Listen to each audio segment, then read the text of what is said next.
L'intitulé de cette communication, c'est la mise en place d'un réseau des urgences dans une wilaya comme la nôtre.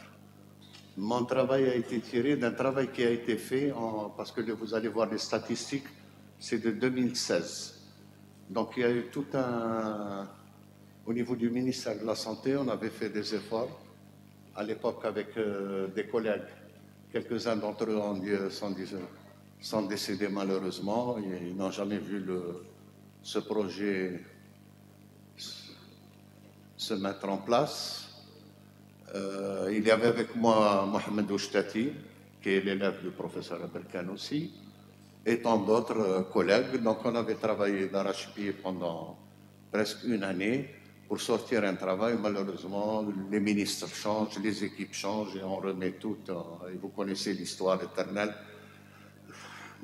de ça. Aujourd'hui, j'aurais aimé, parce que à dessein, j'ai invité le responsable de la santé pour justement entamer une discussion. Et il est là. C'est déjà bien pour qu'on entame une discussion, essayer d'écourter les choses, mais voir comment peut-on faire. Qui d'entre vous n'a pas, à un moment de sa vie, eu peur pour son parent? Vous êtes médecin, vous êtes dans le secteur de la santé, mais chaque fois qu'il y a une urgence ou qu'il y a un problème, on commence à... Le premier réflexe que nous avons, tous, quelle que soit notre position, c'est de voir la personne, ou quelque part, pour pouvoir nous venir en aide. Et ça, c'est un constat d'échec. Normalement, aucun citoyen ne devrait essayer de savoir quel est Shkounalik. Et l'hôpital, il se présente, il saura qu'il serait bien pris en charge. Donc, voilà un petit peu ce que je... Ça ne passe pas. Voilà. J'ai mis cette image. Vous voyez bien qu'il pense qu'il est en train de voir, mais finalement, il a omis d'enlever les obturateurs de sa jumelle. Donc, il ne voit que l'obscurité, même s'il a tout l'outillage nécessaire pour voir loin. Suivante, s'il vous plaît. C'est juste pour vous montrer notre wilaya. Donc, nous avons un CHU, nous avons une université, tout ce que vous voulez, mais cette wilaya a des voisins. Vous avez la wilaya de Jijel à l'est, la wilaya de Sétif au sud, Borj Baririj et Tizi Ouzou. Donc, et maintenant l'idée, vous allez voir tout à l'heure sur une plaque, le focus, c'est comment organiser tout ça. Parce que c'est des citoyens algériens qui peuvent venir de n'importe où, ils ont le droit aux soins, quel que soit le... Plaque suivante. Je fais passer ça rapidement. Ça, c'est les données qu'on peut retrouver un peu partout dans les... C'est des données collectées quand on a commencé à travailler, les données à décembre 2016. Plaque suivante. Bref, ce que je voulais vous dire, que la ressource matérielle existe. Elle est mal organisée, mais elle existe. La ressource humaine également. On est en nombre suffisant, mais mal réparti sur nos territoires. Voilà à peu près ce que je conclus de ces deux plaques suivantes. Quand on a fait ça, c'était en 2018, et la collecte des données, on a obtenu 32 millions de consultations dans le cadre de l'urgence au niveau du territoire national, avec 348 000 et quelques, 350 000 évacuations. C'est relativement peu et beaucoup en même temps. Ça dépend comment on interprète les choses. Aujourd'hui, probablement nous sommes au double. Donc vous voyez que même quand si vous avez les moyens, vous avez la ressource, si vous ne l'organisez pas, vous n'êtes pas efficace. Plaque suivante. Ça, c'est le quotidien. Mes étudiants ont vu déjà ces plaques. C'est le quotidien des urgences. Les urgences, c'est l'interface avec tous les autres, que ce soit les services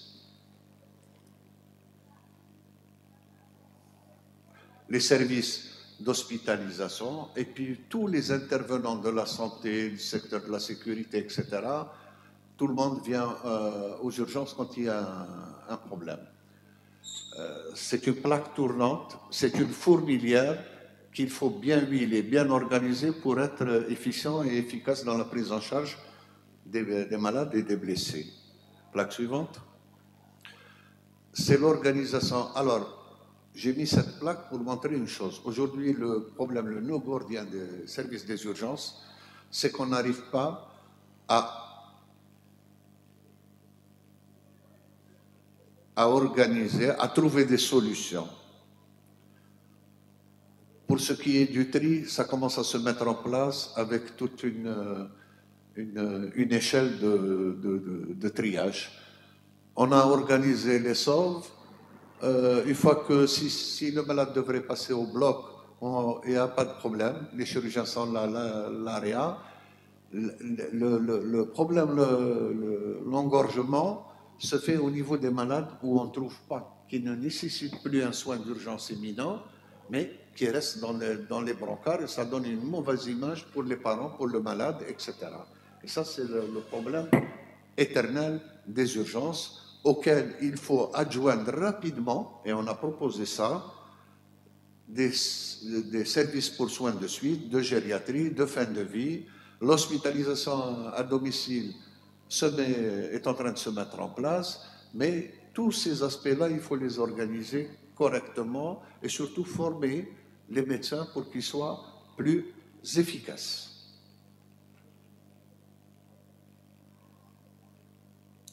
Voilà ce que nous avions proposé à l'époque. On organise le réseau des urgences en 3 paliers. Le premier palier, il s'agit d'un plateau technique élémentaire, c'est les urgences de proximité, ce qui existe, sous forme de services d'accueil et de triage, y compris le personnel qui doit travailler et le matériel minimum nécessaire pour pouvoir prétendre prendre une urgence 7 jours sur 7 et en H24.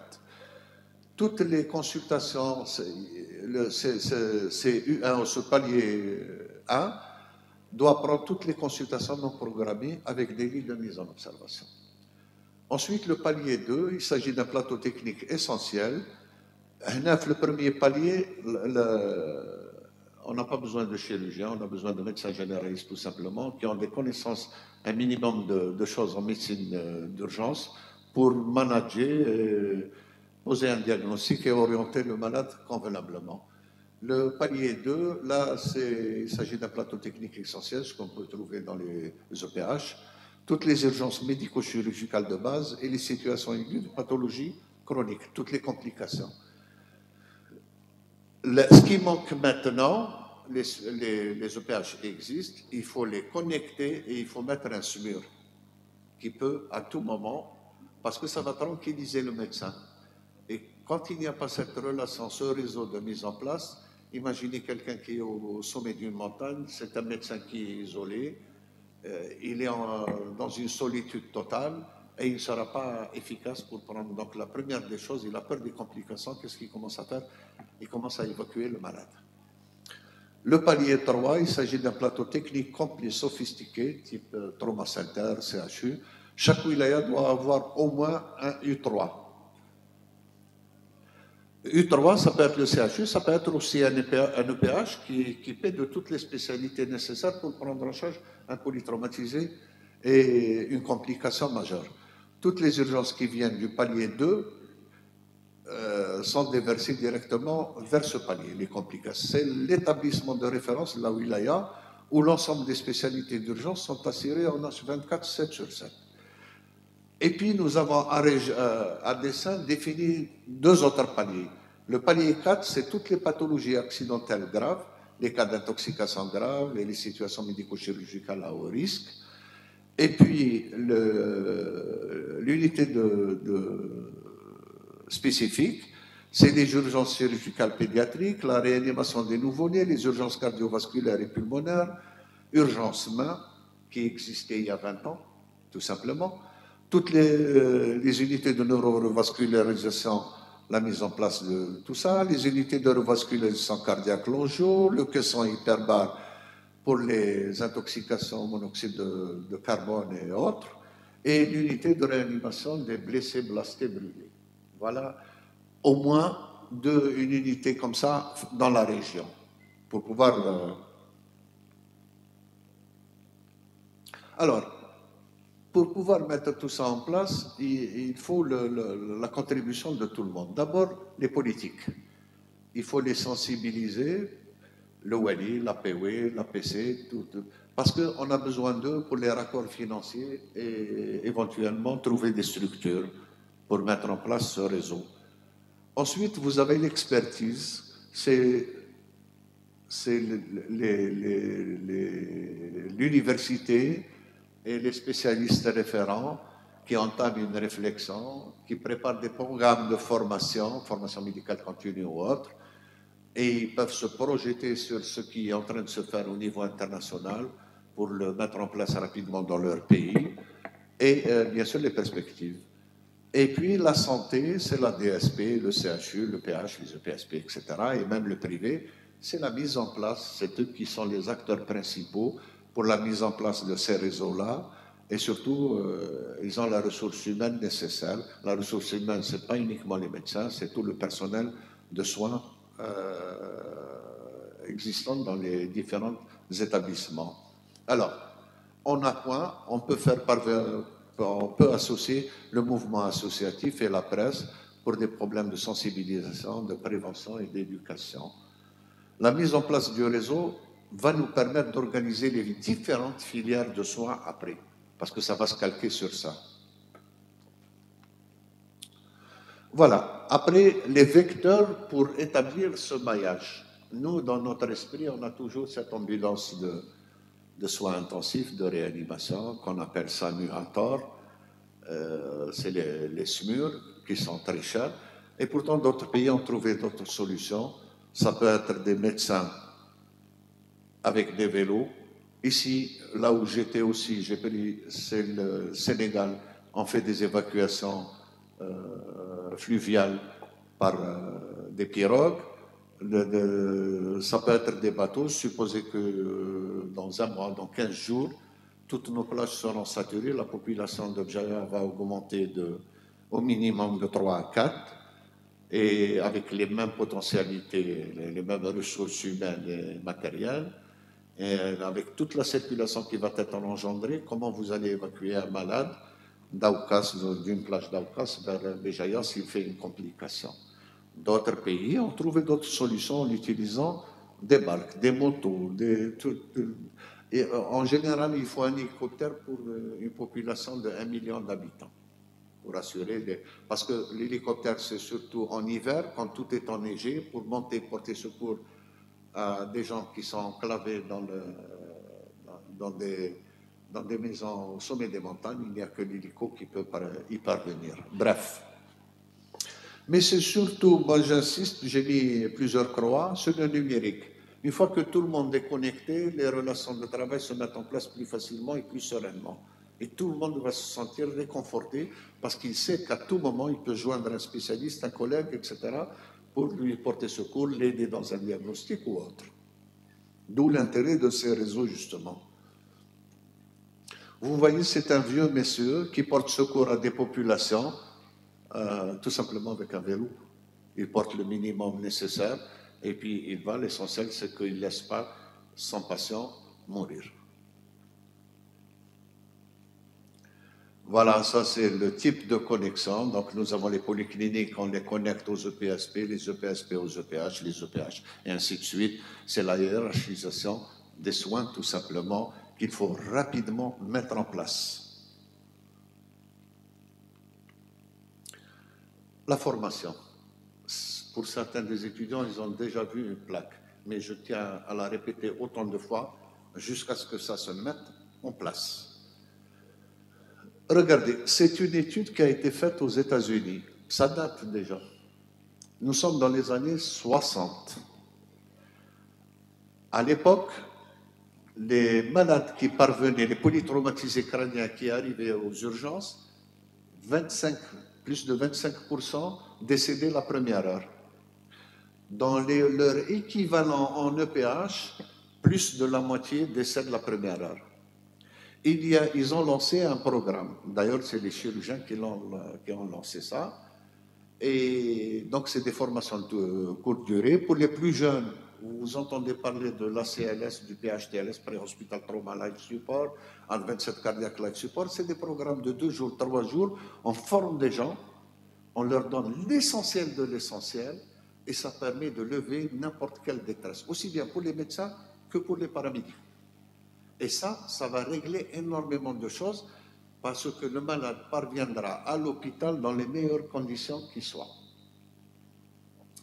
Ils ont refait, après avoir formé tous leurs médecins, 20 ans après, ils ont refait l'étude, et là où il y avait 25,6 de décès, ils sont descendus à moins de 1%. Et là où il y avait plus de la moitié, ils sont descendus pratiquement à 1/5 de décès. Les résultats sont très significatifs. Et aujourd'hui, là, on peut vous dire que ça avoisine le 0,1%. Et ça ne demande absolument rien du tout, mis à part une mise à niveau de tous les médecins.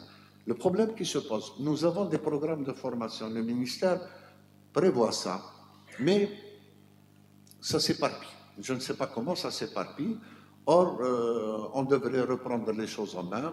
Pendant 1 ou 2 années, on s'occupe uniquement des urgences. Puis on organise la filière cancer, on organise ceci, et au fur et à mesure, les choses se mettent en place sans bouger le personnel.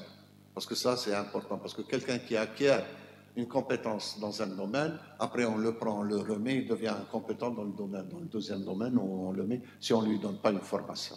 Voilà, tout simplement. Et c'est facile, c'est abordable, et on le fait déjà.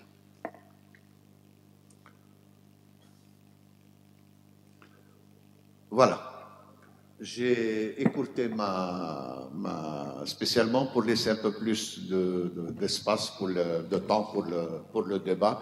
Je vous remercie de m'avoir écouté. Merci, monsieur.